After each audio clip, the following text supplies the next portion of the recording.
আজ সকালে আজ 31শে জানুয়ারি 2026 আজ সকালে দিল্লিতে যুক্তরাজ্য থেকে আসা আওয়ামী লীগের নেতাদের এক প্রতিনিধি দলের সঙ্গে মুখোমুখি বৈঠক করেছেন বাংলাদেশের নির্বাসিত প্রধানমন্ত্রী শেখ হাসিনা।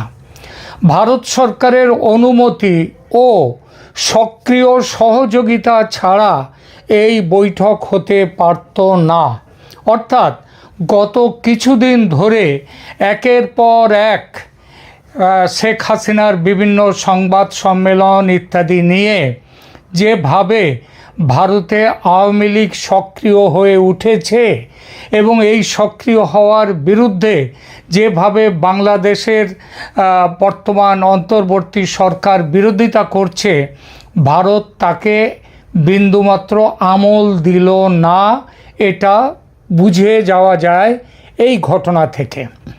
যথারীতি আওয়ামী লীগ দলের প্রতি ভারতের সমর্থন ক্রমশ, যেটা পরোক্ষ পর্যায়ে ছিল কিছুদিন আগেও, সেটা এখন প্রত্যক্ষ সহযোগিতার পথে চলতে যে শুরু করেছে, এটা নতুন করে বলার অপেক্ষা রাখে না। প্রশ্ন ওঠে, এই সহযোগিতা কি 71-এর মার্চের মতো সামরিক সহায়তার জায়গায় চলে যাবে? এই বিষয়টি নিয়ে এখনকার প্রতিবেদন। তবে প্রথমে এই বৈঠকের খবরটির কিছু বিবরণ দিয়ে শুরু করি আলোচনা। আজ 31শে জানুয়ারি 2026 দিল্লির একটি সুরক্ষিত বাসভবনে শেখ হাসিনার সঙ্গে যুক্তরাজ্য আওয়ামী লীগের ব্রিটেনের আওয়ামী লীগ নেতাদের বৈঠকের খবরটি বেশ চাঞ্চল্য তৈরি করেছে। গণমাধ্যমের খবর অনুযায়ী যুক্তরাজ্য আওয়ামী লীগের একটি প্রতিনিধি দল শেখ হাসিনার সঙ্গে দীর্ঘ 5 ঘন্টা বৈঠক করেছেন।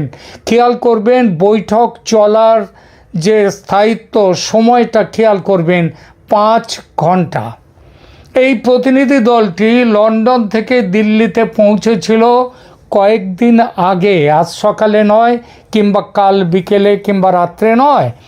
প্রাপ্ত তথ্য যা বলছে, এই সময়ের মধ্যে তারা ভারত সরকারের বিভিন্ন মহলের সঙ্গে যোগাযোগ করেছেন।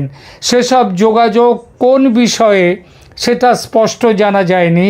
তবে প্রধানমন্ত্রী শেখ হাসিনার সঙ্গে দেখা করাটা যে খুব একটা সহজ নয়, সেটা তো সবাই জানি। সুতরাং সেই দেখা করার কাজটা ছাড়াও তারা ভারতের প্রশাসনিক বিভিন্ন পর্যায়ে তারা আলোচনা করেছেন। প্রধানমন্ত্রী শেখ হাসিনার সঙ্গে যে বৈঠকটি তারা করেছেন, তার মোটামুটি বিস্তারিত তথ্য আজ সকালে প্রকাশ্যে এসেছে।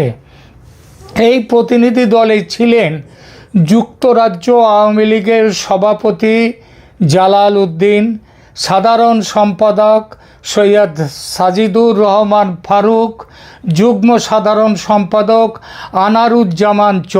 আনোয়ারুজ্জামান চৌধুরী, যিনি একদা সিলেটের মেয়র ছিলেন। এরা ছাড়াও আরও 2-3 জন অন্যান্য নেতা, সর্বমোট 5 জন নেতা এখানে ছিলেন। নিরাপত্তা ব্যবস্থা ছিল অত্যন্ত কঠোর।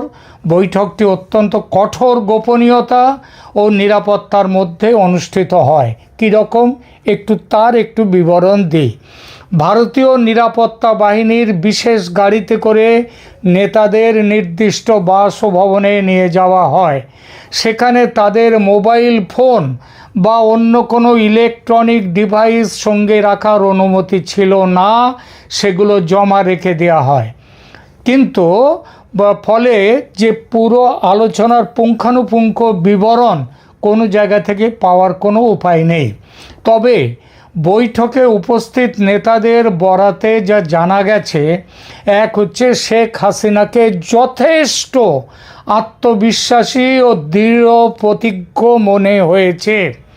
দীর্ঘ নির্বাসনে থাকলেও তিনি মানসিকভাবে আদৌ ভেঙে পড়েননি, এখনও বজ্রের মতো শক্ত এবং কঠোর আছেন।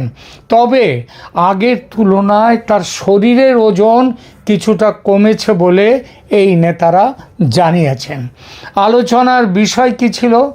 বৈঠকে মূলত বাংলাদেশের বর্তমান রাজনীতিক পরিস্থিতি এবং আসন্ন 12ই ফেব্রুয়ারির নির্বাচন নিয়ে তাদের মধ্যে আলোচনা হয়েছে। এই নির্বাচনের প্রেক্ষিতে আওয়ামী লীগ নেতাকর্মীদের কী দায়িত্ব সেটাও সেখানে আলোচনা হয়েছে। শেখ হাসিনা দলীয় নেতাকর্মীদের মনোবল শক্ত রাখার এবং পরিবর্তিত পরিস্থিতিতে ঐক্যবদ্ধ থাকার নির্দেশ দিয়েছেন বলে জানা গেছে। নেতারা যারা ওখানে ছিলেন তারা বললেন, আমাদের কাছে অনেক রকমভাবে অপপ্রচার চলছে যে আপনি নাকি এই আপনার যে নেতৃত্ব ছেড়ে আপনি রাজনীতি থেকে বিদায় নেওয়ার কথা ভাবছেন। এটা তারা জানতে চেয়েছিলেন শেখ হাসিনার কাছে। শেখ হাসিনা স্পষ্ট বলেছেন যে এরকম কোনো চিন্তা ভাবনা তিনি আদৌ করেননি এবং আগামী দিনে যতদিন না বাংলাদেশকে তিনি উদ্ধার করতে পারবেন এই ইউনূসের কাছ থেকে, এই সরকারের কুশাসন থেকে উদ্ধার করতে না পারবেন, যতদিন না দেশকে আবার উন্নতির পথে এগিয়ে নিয়ে যেতে পারবেন, মানুষের চোখের জল মুছে নেওয়ার ব্যবস্থা করতে পারবেন, ততদিন তিনি কোনো রকম অবসর নেওয়ার কথা ভাবছেন না এবং ভাববেন না। তিনি বরং বলেছেন যে নেতাকর্মীদের মনোবল শক্ত রাখার এবং পরিবর্তিত পরিস্থিতিতে ঐক্যবদ্ধ থাকার নির্দেশ দিয়েছেন বলে জানা গেছে এবং এটাও বলেছেন এখন থেকে তিনি নিয়মিত নির্দেশ সমস্ত কিছু পাঠাবেন। আরও জানা গেছে আগামী 2-1 দিনের মধ্যে বড় কিছু ঘটার সম্ভাবনা আছে বাংলাদেশে। সেই পরিস্থিতি এলে দলের কি করণীয় হবে দেশে ও বিদেশে সে সম্পর্কে আলোচনা ও সিদ্ধান্ত হয়েছে। তিনি ব্রিটেনের এই প্রতিনিধি দলকে আরও বলেন যে আন্তর্জাতিক আদালতে ইন্টারন্যাশনাল যে ক্রাইমস কোর্ট যেগুলো রয়েছে সেইখানটাতে তাদেরকে আরও সক্রিয় হওয়ার জন্যে এবং এই সরকারের বিরুদ্ধে আইনগত ব্যবস্থা নেওয়ার জন্যে সমস্ত ব্যবস্থা নেওয়ার কথা তিনি সেখানে নতুন করে বলেছেন। এই প্রসঙ্গে 12ই ফেব্রুয়ারি বাংলাদেশে ত্রয়োদশ জাতীয় সংসদ নির্বাচন এবং জুলাই চার্টার নিয়ে যে সাংবিধানিক গণভোট অনুষ্ঠিত হতে যাচ্ছে সেই প্রেক্ষাপটে ভারতের সম্ভাব্য ভূমিকা সম্পর্কে যুক্তরাজ্যের প্রতিনিধিদের অবহিত করেন শেখ হাসিনা। তিনি আরও বলেন যে ভারত বাংলাদেশে এতদিন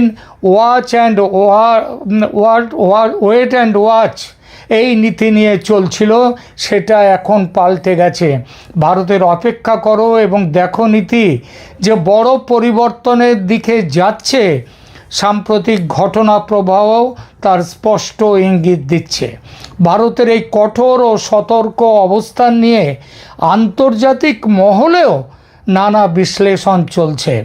ভারত ঐতিহাসিকভাবে আওয়ামী লীগের ঘনিষ্ঠ হলেও বর্তমান পরিস্থিতিতে তারা বিএনপির সঙ্গে একটা স্ট্র্যাটেজিক যোগাযোগ বাড়িয়েছে।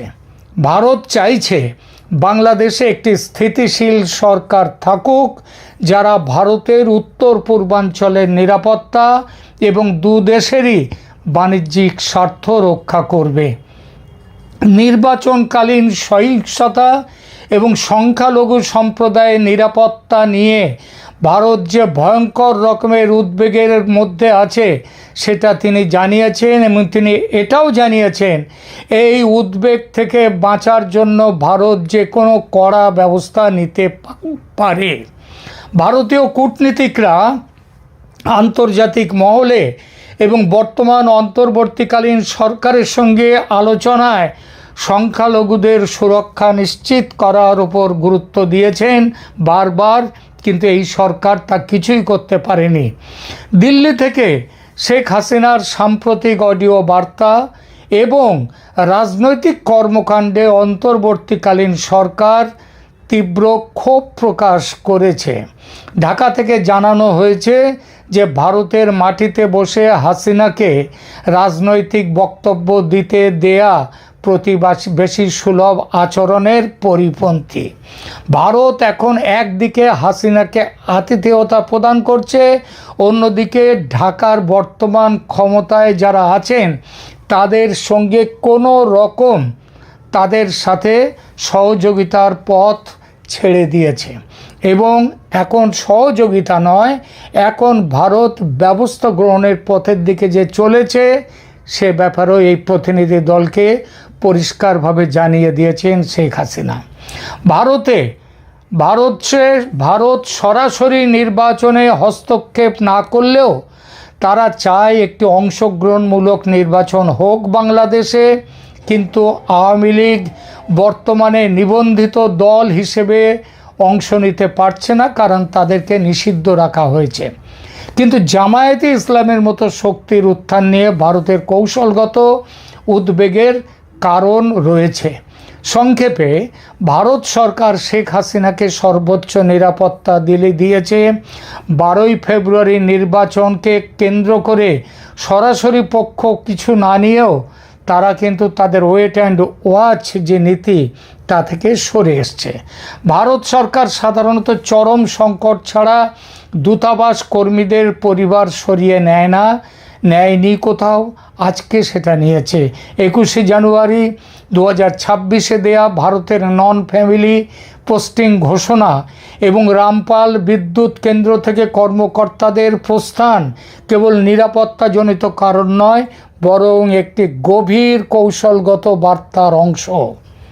দিল্লি স্পষ্ট করে দিয়েছে যে 12ই ফেব্রুয়ারি নির্বাচন ও জুলাই চার্টার গণভোটকে কেন্দ্র করে বাংলাদেশে ব্যাপক সহিংসতার আশঙ্কা রয়েছে।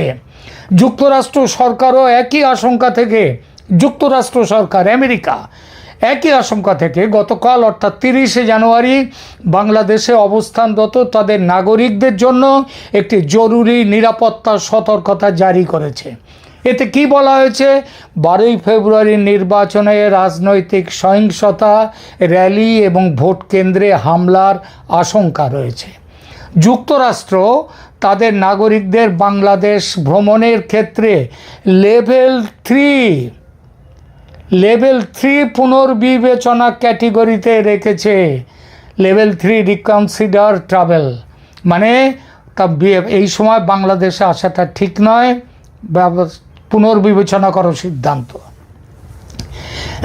এছাড়া রামপাল বিদ্যুৎ কেন্দ্রের কর্মকর্তাদের চলে যাওয়া, জানুয়ারির শেষ সপ্তাহে 17 জন ভারতীয় কর্মকর্তাকে তুলে নিয়েছে দিল্লি, যাদের মধ্যে 9 জন হচ্ছে ঊর্ধ্বতন প্রকৌশলী, এবং এদের চলে যাওয়ার ফলে রামপাল বিদ্যুৎ কেন্দ্র আপাতত তাদের কাজ প্রায় বন্ধ হওয়ার মুখে।